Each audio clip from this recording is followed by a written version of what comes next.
ভোলার ঘোষেরহাট থেকে ঢাকায় আসছিল এমভি জাকির সম্রাট ৩। ঘন কুয়াশার কারণে আনুমানিক রাত ২:৩০টার দিকে হরিণা এলাকায় বরিশালগামী অ্যাডভেঞ্চার ৯ ধাক্কা দেয় লঞ্চটিকে। মুহূর্তেই দুমড়ে মুচড়ে যায় এমভি জাকির সম্রাট।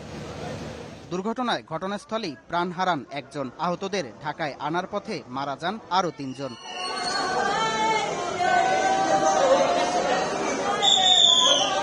মরদেহগুলো নিয়ে আসা হয় সদরঘাট লঞ্চ টার্মিনালে। এ সময় স্বজনদের আহাজারিতে ভারী হয়ে ওঠে পরিবেশ। নিহত ৪ জনই ভোলার বাসিন্দা।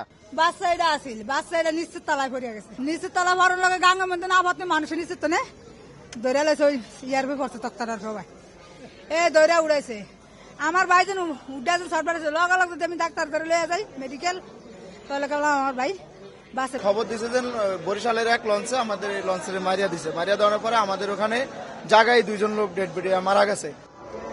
এ ঘটনায় ৮ সদস্যের তদন্ত কমিটির কথা জানান নৌ উপদেষ্টা। ক্ষতিপূরণ হিসেবে নিহতদের পরিবারকে ১.৫ লাখ টাকা করে দেওয়ার কথাও জানান তিনি। ১.৫ লাখ টাকা করে যারা যারা মারা গেছেন তাদের পরিবারকে দাফনের জন্য, কবরের জন্য, ট্রান্সপোর্টেশনের জন্য যা লাগে ৫০,০০০ করে, যারা আহত হয়েছে তাদের চিকিৎসা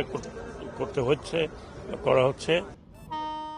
এদিকে ধাক্কা দেয়া লঞ্চটিকে জব্দ করা হয় ঝালকাঠিতে। জিজ্ঞাসাবাদের জন্য ৪ জনকে আটক করা হয়েছে।